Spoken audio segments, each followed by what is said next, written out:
Hablar de brigadas internacionales nos lleva a la Guerra Civil Española, que fue seguramente la última guerra romántica, donde hubo gente que entendió que jugarse la vida para pararle los pies al fascismo era estar en el lado correcto de la historia. Sin embargo, recientemente ha habido también brigadistas que decidieron jugarse la vida para parar algo que se anunciaba, todavía se sigue anunciando como una de las bestias negras de nuestro siglo XXI, que es el integrismo islámico que representaba el Estado Islámico. Sin embargo, se les quiso señalar como mercenarios, se les quiso señalar como culpables de algún tipo de delito, cosa que no ocurre con los mercenarios que a cambio de dinero van a pelear en las guerras que establece los Estados Unidos. Ferran Barber ha hecho un documental recordándonos todas estas cosas y bien lúcido, porque nos enseña a mirar con ojos no contaminados por los medios de comunicación. Ferran, un placer saludarte y gracias por Hola, estar aquí en la frontera. gracias a vosotros. Oye, les llamaban mercenarios, pero me da que mercenarios no eran. Inicialmente se les llamó de todo, y no solamente se les llamó de todo, sino que en algunos países, y entre ellos España, se les intentó imputar por diferentes delitos. En el caso, por ejemplo, del gallego Argues Artiaga, la Audiencia Nacional intentó imputarle 70 y tantos homicidios, tanto como supuestas bajas había causado en las filas enemigas. Finalmente, aquella causa se sobreseyó, aquello no tiró para adelante. Pero sí, después de alguna manera se les estigmatizó en muchos medios de comunicación por ignorancia, la mayor parte de los casos, o por prejuicios ideológicos, y además por desconocimiento, porque inicialmente se asumió un poco como que aquello era una cosa de malditos rojos, cuando en realidad y curiosamente en las filas de las diferentes milicias kurdas en las que se enrolaron españoles y otros voluntarios occidentales, acabaron coincidiendo gente de todo el espectro ideológico. Y la prueba es, no sé si recordaréis, que hace 2 años en público sacamos una foto del señor líder de Vox retratado junto a unas milicianas kurdas que él trató de vender como no sé exactamente el qué, pero eran guerrilleras del PKK. ¿Cómo acabó allí? Lo desconozco. Ya. Yeah. Oye, ¿cuál era la motivación que tenían estos voluntarios, estos milicianos? Había, tú has dicho algo que en realidad fue probablemente una de las cosas que a mí me llamó la atención desde el principio, y es, dices, la Guerra Civil Española fue probablemente la última guerra romántica. Yo diría que fue la penúltima, que la última ha sido esta. Y de alguna manera la Guerra Civil Española fue el referente para muchos. Claro, al final, como digo, acabó yendo gente con todos los perfiles ideológicos. Es increíble, pero había pues gente que se definía como anarquistas, había antifas, pero había gente que se definía como cruzados, había muchos norteamericanos del alt-right. Y claro, pues normalmente el tipo de razones que les alentaban eran diferentes. Había gente que había ido a apoyar la revolución que se estaba gestando en Rojava, aprovechando el vacío de poder que se creó pues, a raíz del conflicto civil sirio, y había gente que fue a defender a la cristiandad, o gente a lo mejor sin ningún tipo de compromiso o de ideología definida, que se quedó absolutamente escandalizada de ver lo que estaba pasando con el ISIS o con los yazidíes en Sinjar, y de algún modo lo que vieron, y esa fue la cosa que a mí me fascinó, ¿no?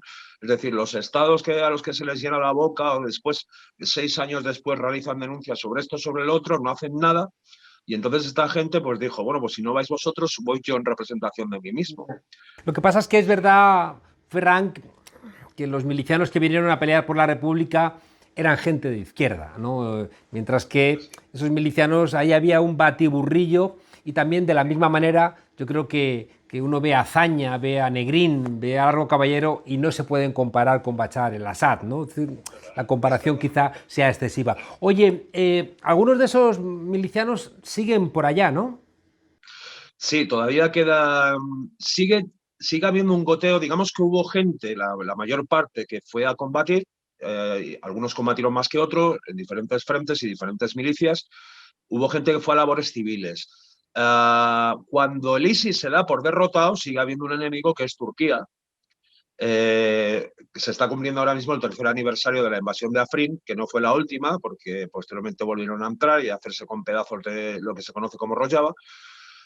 A partir de ese momento decreció el número de gente que iba a combatir allí, pero siguió llegando el menor número de gente que se unía a la IPG. Sin embargo, de manera estable, en la zona de Sinjar ha habido casi, pues de manera estable, un contingente mayoritariamente español. Las IBS, para que nos entendamos, había diferentes milicias con diferentes siglas. Las IPG eran las milicias kurdas que combatían en Rojava, y hay un pedazo de Irak que es mayoritariamente yazidí, y donde el PKK pues se cambió un poco el nombre, se llamó IBS, y también había voluntarios, y ahí prácticamente ha habido presencia estable española pues desde que se creó las IBS en 2014, y a día de hoy sigue habiendo españoles, un La, número Tur- variable. la Turquía de Erdogan sí que ha manifestado una nueva voluntad imperial en la zona. Turquía ahora mismo, a mi juicio, pues es probablemente el principal problema de toda la zona.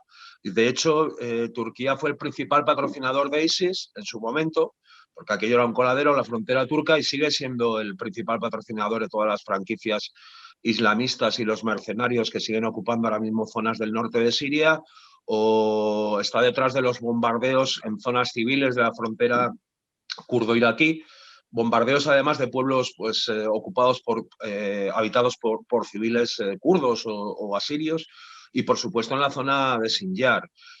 Turquía ahora probablemente, bueno, el problema de fondo es que su economía está en caída libre, y este señor Erdogan, pues recurriendo al viejo truco que hemos visto muchas veces, los argentinos en las Malvinas, probablemente los marroquíes cuando con lo de Perejil, pues la mejor manera de levantar una cortina de humo es dedicarse a resucitar el pasado ese otomano. Lo hemos visto en el Mediterráneo Oriental, pero lo hemos visto en Siria, y lo hemos visto más recientemente en Karabaj, en Arsaj. Ferran, tú estuviste cubriendo sobre el terreno la caída del califato, la batalla de Mosul, incluso fuiste encarcelado. Sí, yo llevo yendo a la zona desde el año 1997, lo que significa en primer lugar que soy muy viejo, y en segundo lugar que siempre me han interesado mucho las minorías de por allá, la minoría siria, yazidí, kurda. Claro, 2014, con la erupción del ISIS y la escena geopolítica, pues comenzó un nuevo episodio en la historia de Oriente Medio, y toda la gente, los periodistas que hemos prestado atención a eso, pues y prácticamente desde el 2014 hasta mi encarcelamiento, que es una de las partes que tratamos en el no mi encarcelamiento de manera específica, pero sí el hecho de que por esa cárcel han pasado muchos más voluntarios, pues estuve 3, 4, 5 años. O sea, casi he estado la mitad desde 2015, casi he estado la mitad del tiempo por allá, entre Rojava, Irak.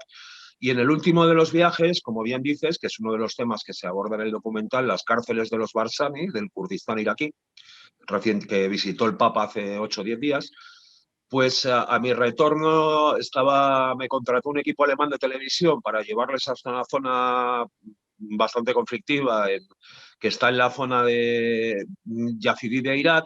Y a mi retorno, pues cuando volví a Dubái ocupado del PKK, sí, me capturaron los Peshmerga de Barzani y me metieron en el trullo. Pero no era el primer español, han pasado 10 ya por ahí.